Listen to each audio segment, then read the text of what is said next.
Una evacuación de estudiantes y docentes de la Facultad de Derecho en la sede de la Universidad de la República. Les vamos a estar informando bien qué está ocurriendo allí y por qué se procedió a dar esa evacuación. Ahora sí, vamos a la entrevista. Vamos a la primera entrevista de la mañana. Tras haberse desempeñado en los últimos años como presidente de la Comisión del Interior del Frente Amplio, Aníbal Pereira asumió una banca en el Senado dentro de lo que es la bancada del MPP y ahora lo que busca hacer es volver a competir por la intendencia del departamento de Rocha. Para hablar de los temas nacionales y también departamentales, recibimos ahora a Aníbal Pereira, senador del Frente Amplio y candidato a la intendencia de Rocha. Aníbal, muy buenos días y gracias por venir. Muy buenos días. Bienvenido. Bienvenido, gracias por estar Muchas aquí. gracias. Recién lo veíamos detrás de cámara escuchando la noticia de lo que fue ayer la conferencia del presidente Orsi. ¿Qué le parecieron los anuncios que se brindaron? Y que el gobierno comenzó con los énfasis que se había comprometido en la campaña electoral. Recordemos que la comisión, el ámbito de crear para la seguridad social de diálogo fue en el primer Consejo de Ministros, uno de los primeros temas que se abordó, ya creando la comisión respectiva del Poder Ejecutivo que va a procesar todo ese diálogo que abarca toda la seguridad social, desde la concepción hasta los últimos años de nuestras vidas, y ese fue un compromiso, abordar este tema de esa integralidad, abordando un diálogo, incorporando a todos los actores, y los otros temas que se abordaron también están enmarcados dentro de las prioridades de gobierno. Lo del CASMO es una decisión que hay que abordar, va al Parlamento, pero el primer proyecto de ley que el Poder Ejecutivo envió al Parlamento, ingresó por el Senado, fue el 12 de marzo. Y fue relacionado con la creación de los municipios. Y eso también, si hacemos un paralelismo con estas primeras prioridades, está esa mirada del presidente, de la mirada país, ¿no? Porque los municipios que van en el proyecto de ley tienen que ver con comunidades que han levantado firmas, que ven al municipio como una herramienta, como la puerta cercana, ¿no? El gobierno en su lugar. Y entiendo que estas decisiones van en ese sentido. Uno de esos municipios te toca a vos en el caso de que seas intendente, porque es el de Punta del Diablo. Dos. ¿Cuál más? ¿Punta del Diablo? Barra de Chuy Barra de y Chuy, tenés Punta razón. del Diablo. Ahí está. Claro. Vos considerás, porque está claro que la razón por la que se pide son más de 2.000 habitantes, es un motivo válido. ¿Vos considerás que son necesarios esos dos municipios en esos dos lugares? Como tú dices, el motivo del proyecto de ley es lo que establece la ley de descentralización, porque el censo determinó que en esas localidades se superaron los 2.000 habitantes y eso es un mecanismo para la creación del municipio con la iniciativa del presidente de la República. En los tres municipios que ingresaron en el proyecto de ley se da la coincidencia que en los tres hubo iniciativa de la ciudadanía en recolectar el 15% de firmas que establece la misma ley de descentralización y se superaron. La Corte Electoral la validó, pero luego no continuaron el procedimiento que prevé la ley para que el intendente envíe a las juntas departamentales respectivas. En los tres lugares están esos elementos donde la ciudadanía toma la iniciativa con fuerza, y en los dos municipios de Rocha, por conocimiento del territorio, claramente se da en esos lugares una particularidad que se dio en toda la costa de Rocha. El último censo determinó lo que ya veíamos en el día a día, de un crecimiento de población estable que se multiplicó en algunos casos por 5 por 6 la población. Y eso lleva a mayores demandas y a mayor necesidad de que los gobiernos estén más cerca de esas demandas. Y según tu experiencia, ¿cómo es el rol que han jugado precisamente los municipios en estas localidades del interior? Nosotros estamos más acostumbrados a mirarlo desde Montevideo, a discutir el rol de los municipios en Montevideo, que tiene características distintas y que aún así también nos cuesta a veces terminar de entender sus funciones. En el caso del interior... Es más claro. Ahí está. Porque está el territorio bien comprendido, bien delimitado. La gente, a medida que la descentralización es nueva en el país, 2010, ¿no? Pero hay lugares ya al interior que en las últimas elecciones la gente votó más al municipio que a la intendencia. Quiere decir que le da más importancia a lo más cercano, ¿no? Por lo tanto, sin duda que, sobre todo cuando hay más presión de necesidad, la gente lo ve como una herramienta más cercana a poder lograr más rápido la demanda. Es eso. En términos generales, nosotros lo interpretamos como es. ¿Coincidís con que hay distintos políticos de distintos partidos que señalan justamente en este sentido que se puede hacer el voto cruzado, ¿no? Votar quizás a un intendente de un partido, pero en su municipio a un alcalde de otro. ¿Cuál es tu postura ahí? Sí, hay una iniciativa que llevó el Partido Colorado para reglamentarlo en estas elecciones. Yo creo que hay que seguir profundizando la ley de centralización y sí creo en este país en lo que es la presencia de los partidos políticos en la forma que está organizada la elección. Porque si bien la elección municipal es una elección más de vecinos, entiendo que el hecho que esté enmarcada dentro de los partidos le da garantía por estas cosas que son noticias, ¿no?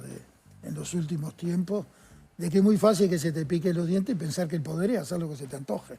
Entonces, cuando tú estás enmarcado en determinado... No hay vacuna, ¿no?, contra eso, pero cuando hay elementos de mayor construcción colectiva, a mí me parece, yo lo veo bien que se siga profundizando, y esto es una postura muy personal, que el Frente todavía no ha tomado postura.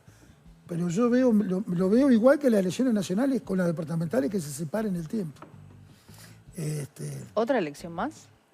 Sí, pero puede ser en el mismo tiempo que se están definiendo en las elecciones. Por eso digo, hay que profundizar. O sea, no necesariamente estirar el calendario, capaz que apretar más elecciones en el mismo periodo. En el mismo periodo, exactamente. Hablando de la competencia electoral puntualmente en Rocha, usted en el año 2020, bueno, perdió con Alejo Gutiérrez del Partido Nacional. Para esta nueva carrera electoral, ¿qué entiende usted? ¿Qué atributo siente que tiene usted mismo para competir? ¿Por qué se ve más fortalecido para poder ganarlo ahora? Creo que es similar al proceso que se vio a nivel nacional. Aprendimos de los errores, entendimos los errores, y hay un tema en el caso de Rocha que nos lleva más al por qué el Frente es hoy una alternativa. Aquellos temas que hace 5 años efectivamente le dieron el triunfo al actual gobierno, hoy esos problemas en los cuales se planteaba la necesidad de cambiar y mejorar, estamos igual o peor, ¿no? Rocha, ¿cuáles son esos temas? Lo que está relacionado con...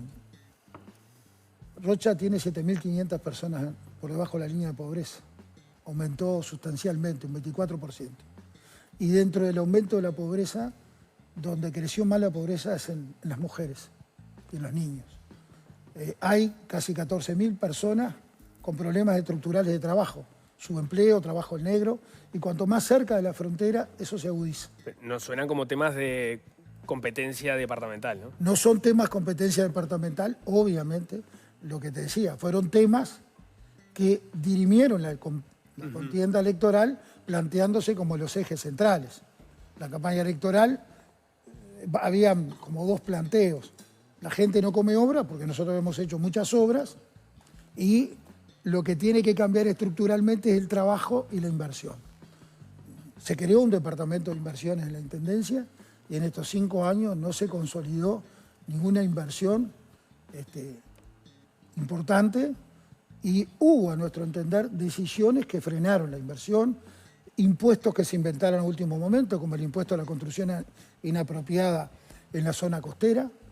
O sea, la Intendencia sin duda que tiene que generar mecanismos de justicia tributaria, pero ese impuesto que lo crearon a algunas zonas, Punta del Diablo, Punta Rubia, con criterios de total desproporcionalidad, llevaron, entre otras cosas, algo que hoy está aprobado, a un desaceleramiento de la construcción en la costa. Pero perdón, pero no es un tema que haya estudiado, entonces no lo entiendo bien. O sea, se creó un impuesto digamos, para penalizar las construcciones que se hacen en lugares donde no se debe construir. No, en lugares no es donde no se debe construir. Si esas construcciones no habilitaron los procesos que corresponden en la Intendencia y en Catastro, se le aplica un impuesto que lo que hizo fue algo recesivo, que quitó inclusive gente que vendiera sus propiedades, ¿no? Nosotros planteamos que hay un mecanismo que es mucho más sencillo, que no es aplicando ese tipo de impuestos, repito, un impuesto departamental que lo concentran en algunas zonas. Entonces... ¿Y cuál sería, perdón, el formato como para penalizar esas cosas irregulares? No, el formato regularizarlo por la caracterización urbana que cualquier persona al construir gestiona ante catastro, con la caracterización urbana usted efectivamente determina cuál es la construcción que tiene y paga por ella. Esa es nuestra propuesta. Ahí estoy hablando concreto con respecto a algo que nosotros entendemos que fue de frente contra las inversiones que en el departamento impactan, que es en las zonas costeras y en la construcción de viviendas, ¿verdad?, para alquiler o para el disfrute. Entonces, en esos aspectos hay un enlentecimiento y un retroceso en el departamento. Con materia laboral, sin duda hay 14.000 personas en la informalidad o en trabajo negro. No hay soluciones mágicas para eso. Nosotros lo que hemos dicho es que algo que ha afectado directamente, entendemos que la Intendencia ha priorizado contrataciones a través de empresas que tercerizan y generan menos ingresos que se distribuyen en la economía local. Y claramente hay que articular políticas públicas nacionales que dinamicen. Por ejemplo, habían inversiones previstas dentro de obras de participación pública-privada, edificios educativos, etcétera, etcétera, que en este quinquenio no se concretaron. ¿Y cuánto juega el cambio de aire nacional entonces en las perspectivas que usted tiene para la Intendencia de Rocha? Bien. Nosotros no vamos a decir, como fue la campaña anterior en Rocha, que como era amigo de Luis y tenía una casa en La Paloma, Rocha iba a surfear los 5 años. Lamentablemente eso no sucedió. Pero lamentablemente digo porque nosotros realmente, independientemente de quién gobierne, entendemos que todos los pueblos tienen que mejorar. Y sin duda que el gobierno nacional, en este país hay una institucionalidad fuerte. Y se terminó aquello que los presidentes, ¿no?, si no se llevan bien con el intendente, le cierran las canillas. Hay una institucionalidad fuerte del Congreso de Intendentes. En eso hay que seguir siendo respetuoso, ¿verdad? Y cuidar esa institucionalidad. Lo que sí es claro que hay una similitud en los énfasis y en las construcciones programáticas, ¿no? En las construcciones del programa, de los programas departamentales, están elaborados con la realidad del departamento, con los mismos criterios o la misma construcción que se hizo el programa nacional, recorriendo el territorio durante todos los 5 años, dialogando con las organizaciones sociales, productivas. Eso fue parte del programa nacional, parte de lo que hoy el presidente está aterrizando en decisiones de gobierno. Bueno, en nuestro programa hay una similitud en el territorio de muchos aspectos vinculados a cómo la Intendencia tiene que actuar con las pequeñas y medianas empresas, con el turismo, etcétera, etcétera, con la vivienda, con el deporte, con la cultura, se desprende de esos elementos de trabajo fuerte y con, después, obviamente, el trabajo de los equipos y la militancia frente a política. ¿Le reconoces algún logro o algo bueno de la gestión de Alejo Umpierres? Sí, claro. Todas las gestiones hacen cosas bien. Han habido obras de infraestructura muy importantes. ¿Algo que vayas a continuar, por ejemplo? Y las obras que están en proceso, todas las continuamos. Y algunas que no se continuaron en este periodo, las vamos a recontinuar, como fue la ampliación del edificio donde está concentrado las propuestas culturales en la ciudad de Rocha, el Centro Cultural María Elida Marquizo, el edificio donde nosotros habíamos iniciado un proceso, y ahí tenemos que articular fuertemente con actores privados y públicos, y de hecho ya hemos iniciado conversaciones con... Porque esto independientemente de quién gobierna el departamento, nosotros somos senadores de la República y entendemos que independientemente de esa coyuntura hay que empujar del carro y tratar de ayudar a que puedan haber nuevas realidades. El edificio de la ex cárcel de Rocha, donde se produjo aquel incendio horrible, eso es un edificio que es de la Intendencia, y allí nosotros cuando estamos en la Intendencia iniciamos un proceso de poder generar en esa zona céntrica de Rocha una inversión y estamos trabajando bastante bien. ¿Con y de qué hecho destino ¿con qué destino tendría ese...? Un destino que se había trabajado en su momento, pueden haber otros, fue la construcción del Centro de Justicia. Concentrar todas las actividades del Poder Judicial, Fiscalía, que se han hecho en otros departamentos como el Maldonado, y eso simplifica todo el trabajo del Poder Judicial y de Fiscalía, y a su vez también genera un impacto importante en el centro de Rocha, en algo que quedó toda una manzana sin un desarrollo urbanístico, con una propuesta que inclusive ya se trabajaron los diseños, hay que articular, donde la Intendencia podría disponer de esa tierra y articular para eso. Y ahí vamos a hacer los esfuerzos. De hecho, esta tarde, a las 4 de la tarde, tenemos una entrevista con el Presidente de la República, a solicitud de un inversor que hace 10 años que está en el departamento, más de 10 años, desde el 2010, que ha generado inversión en olivos, en ganadería, y ahora quiere presentarle al presidente, y nos pidió que lo acompañáramos y lo vamos a hacer, un proyecto de inversión turística en una zona que está a 15 kilómetros de Rocha, una inversión en esa zona rural de un hotel de lujo, donde ya empezó a diseñar ese proyecto, y otro diseño de inversión también inmobiliaria en una zona cercana a ese hotel de alta de categoría, es un hotel rural con el suelo de su propiedad y una inversión importante. Ya, el tema del Hotel 5 Estrellas en Rocha ya había sido tema de discusión en la campaña electoral anterior, ¿no? Fue una mentira premeditada. A ver. Se hizo un anuncio con bombos y platillos donde se tiraron ideas y durante 3 años el epílogo de ese anuncio fue: no se hace el hotel, eso lo dijo el exintendente de Rocha, porque los argentinos se acuestan ricos y se despiertan pobres. Esa fue la explicación después de 3 años de búsqueda de una inversión. Acá esta es una inversión netamente privada, con tierra, inversión ya iniciada, que tiene más de 15 años, que ya tiene todo el trabajo previo y donde es alguien que tiene ya inclusive inversiones en otros departamentos. En el shopping de Florida, por ejemplo, tiene porcentaje de inversión. Es un inversor ya que tiene varias acciones. ¿Y el inversor es? Es francés. Es de nacionalidad francesa y hace mucho tiempo vive en la Argentina y desde hace 15 años le gustó el Uruguay, se enamoró del Uruguay, hace inversiones aquí, la estabilidad de Uruguay le ha generado la posibilidad y ahora la decisión de seguir invirtiendo. ¿Pero usted conoce los detalles de ese proyecto? Nosotros conocemos lo que le he dicho, sé que hay un trabajo con profesionales que elaboraron el proyecto y hay un cronograma para el comienzo y el fin de esa obra. Digo porque a veces, por temas de infraestructura o de uso del espacio del departamento, puede generar ciertas resistencias en lo que es la ciudadanía local, los residentes de Rocha. No, es un predio rural que se destina para un hotel de categoría, de alto nivel, en ese medio, que lo que tiene es una vista impresionante en el Cerro Áspero, que tiene la normativa de ordenamiento territorial de Rocha, prevé ese tipo de desarrollo, y yo conozco el lugar y tiene una vista increíble a la laguna de Rocha y toda la zona de sierra, que genera una propuesta alternativa similar a lo que se ha desarrollado en Garzón, ¿verdad? Y en zonas aledañas a Garzón con respecto a la propuesta turística de Punta del Este.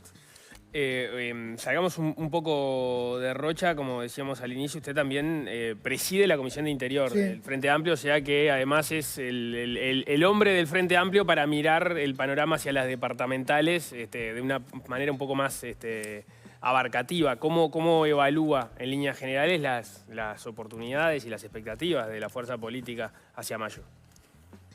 Después que Fernando Pereira asume la presidencia del Frente, se conformó nuevamente una Comisión Nacional del Interior, integrada por sectores y los delegados de base del interior, que la característica de esa comisión es que todos los que la integramos vivimos en el interior.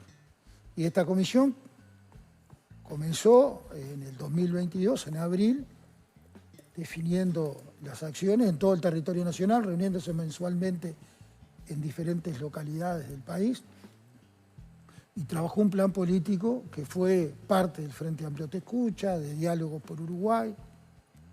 Ahora el Frente está elaborando una propuesta de movilización y de recorrida para el segundo semestre de este año en los términos y en la realidad de este país de hoy, ¿no?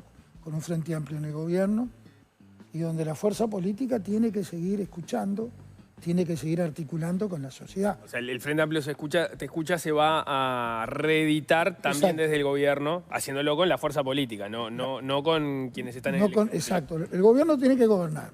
La fuerza política tiene que seguir articulando y trabajando en la sociedad, ¿verdad? Por lo tanto, eso fue parte, digamos, de la crítica y la autocrítica luego de la derrota electoral.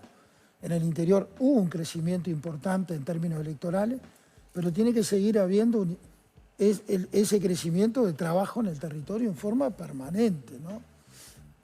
Creo, y es una mirada que como toda mirada podemos estar equivocados o podemos acertar en algo, que nosotros interpretamos que a raíz de ese trabajo, a raíz de la consolidación en muchos departamentos de candidatos y candidatas que reflejan, digamos, las prioridades de la gente de cada lugar, también en los municipios, a mí me parece que en mayo el Frente va a estar más cercano en un resultado electoral a lo que fue mayo del 2005 que de lo que fue septiembre del 2020. Me imagino, en el número no en las mismas intendencias, No en porque las hubo mismas, casos raros, sino 33, en la Florida. Exacto. Entonces, No estoy hablando de las intendencias. ¿cuántas fueron en 2005? 8. 8. Ahí Y está. ahora 3. También es una realidad que los crecimientos que tuvo el Frente Amplio en distintos departamentos del interior, esta constante de crecer en octubre, no siempre se mantiene de manera Correcto. lineal en lo que sucede en mayo. ¿Manejan este riesgo? ¿Cómo se desenvuelven con esto? Eso es así, sobre todo en los departamentos del litoral, es donde se da más notorio eso que dices. Por eso decía que en esta elección el Frente en muchos departamentos va con candidaturas que reflejan más el sentir de la gente, porque eso tiene que estar relacionado con eso. Nosotros en esta elección, para esta elección, el 27 de diciembre todas las departamentales habían elegido sus candidaturas. A diferencia de otras elecciones que pasaba, lo que tú dices, donde era febrero, estábamos a horas de la convención y todavía estábamos ahí viendo cómo llegar a acuerdos, ¿no? O sea, entienden que este riesgo no va a existir, de acuerdo a cómo marcó el Frente en octubre. Digo que desde todo este proceso que se hizo del 2022, ahora el Frente ha tenido una mayor consolidación. ¿Eso quiere decir que vamos a ganar en las 19 intendencias? No. Quiere decir que vamos a disputar de mejor manera en muchos lugares y por eso hoy hay encuestas en algunas intendencias que se ven como sorpresa, en algunos departamentos. Hay 2 encuestadoras que están dando en La Valleja al Frente como posible ganador. Son encuestas, ¿no? Ahí quería preguntarte... Florida. Ahí está. Primero, 2 preguntas. ¿En dónde pensás que el Frente Amplio tiene chances reales de obtener las intendencias? Y después, ¿es en esos lugares a donde va a ir el Frente Amplio exclusivamente con el Frente que te escucha de nuevo o se va a hacer una recorrida general? No, el Frente va a seguir en todo el territorio, en todas las localidades, no importa la cantidad de gente que vive en esas localidades. Yo recuerdo reuniones en localidades de poquitísimos habitantes, en Sarandí de Navarro, que nos reuníamos en el único lugar disponible, que era la sala velatoria, o en boliches tipo pulpería, en el medio rural, ahí donde el Frente se reconectó a partir de entender la realidad de cada lugar, y no puedo dejar de hacer eso.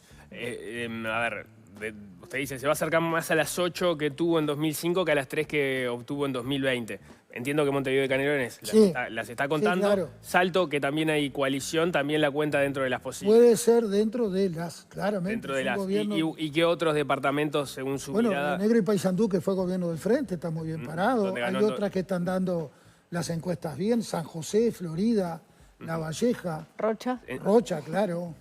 En San José San José y La Valleja, por ejemplo, serían realmente sorpresa en la medida que nunca ganó el Frente Amplio. Es correcto, por eso decía que es altamente probable que en estas elecciones exista alguna sorpresa como fue en el 2005. Claro. Que recuerden que en el 2005, yo tengo una anécdota muy jocosa con Pepe, porque íbamos viajando rumbo a Rocha, al acto de cierre, y yo iba leyendo una encuesta y la opinión de los militantes del Frente Amplio 33 que decían que era posible ganar. Y Pepe iba adelante en el auto y dice, está mal, eso es un boñato.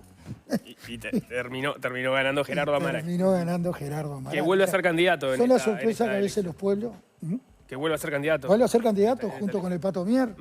Por eso digo, hay muchas intendencias donde el Frente pone militantes y vecinos muy queridos, muy reconocidos.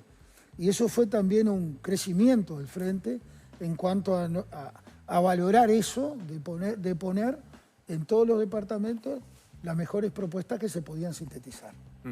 Ahora que estamos hablando de intendencias, hace un rato vos entraste en el tema de la situación de Besossi, porque dijiste en algunos casos se pican los dientes y el intendente cree que tiene poder. ¿Cómo has visto el desarrollo de toda esta situación? A ver, yo fui intendente y sé las presiones que tiene la gente. Pero la intendencia que yo... Tendrías que estar formalizado como Besossi, como dice, sí, claro. como dice Besossi, que todos los intendentes... No sé si tendría una caravana tan grande. Pero lo que sí puedo asegurar, y esta administración claramente, si lo hubiera encontrado, lo hubiera demostrado, no ingresó un funcionario que no hubiera sido por los mecanismos que nosotros prestigiamos de concurso y sorteo, y los que ingresaron por designación directa fueron los cargos políticos de confianza que se fueron con nosotros. Ninguno quedó amurallado como funcionario público, cosa que hoy sí va a pasar en intendencias como la de Rocha, que no se respetan los mecanismos de ingreso. ¿Y qué va a pasar con esos funcionarios? ¿Cuál va a ser la actitud de la administración en caso de que gane el Frente Amplio? No, nosotros hemos dicho que vamos a respetar la situación laboral, inclusive la Intendencia ha priorizado mecanismos de contratación de forma importante, de cantidad de gente, por el mecanismo de contratación a ganar que está en una cantidad de intendencias y contratación en la administración pública. Contratación de Fundación a Ganar. La Fundación a Ganar contrata a los funcionarios de la Intendencia. Es una intermediaria. O sea, nosotros antes el mecanismo que teníamos era como funcionarios municipales, con los mecanismos de llamado correspondientes, o cooperativas sociales, también con un llamado que se coordinaba con el MIDE. Las cooperativas sociales fueron debilitadas, quitadas de las tareas que hacían fundamentalmente mantenimiento y limpieza, y eso se sustituyó con contrataciones directas de la Fundación a Ganar a pedido de la Intendencia, que la Fundación lo que hace es cobra un peaje. ¿No? Y está bien, yo no estoy hablando contra ninguna empresa, ninguna fundación. Digo que para el trabajador y para los recursos departamentales hay otro mecanismo mejores. ¿Se va a cortar con los acuerdos con la Fundación a Ganar? Vamos a priorizar acuerdos que generen mejores ingresos y distribución de riqueza en la economía local. El peaje que usted dice que se cobra, o sea, esa intermediación, ¿no está presente también con las otras organizaciones que se contrataban antes? No, porque no había, o sea, las otras contrataciones eran de forma directa. Las cooperativas sociales hay un mecanismo de funcionamiento de las cooperativas sociales y se contrataban por ese mecanismo. O sea, la fundación sí terminaba operando como intermediaria y entonces terminaba recibiendo una parte, y las cooperativas no, porque eso se distribuía en los propios. Se creaba un fondo, exacto. La Fundación a Ganar, en este caso en Rocha, cobra un porcentaje por cada persona que es contratada, ¿verdad? Y a su vez, la Intendencia le proporciona toda la indumentaria y todo lo necesario para trabajar. ¿Y entiende que hay vinculaciones políticas entre la Fundación y el gobierno departamental en Rocha? No sé ahora si la hay. Cuando fue contratada, que hubo una denuncia penal, inclusive, de una manera muy rara, muy cuestionada.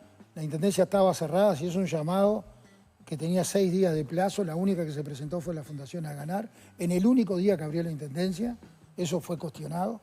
Y en ese momento la vicepresidenta de la Fundación era la hermana del secretario general de la Intendencia. ¿Y qué pasó con esa denuncia penal? No tiene novedades. Debe dormir el sueño lo justo. Insisto con la pregunta porque no... Insisto con la pregunta porque no me quedó clara la respuesta. Sí. ¿Se va a cortar con el vínculo con Aganar o no?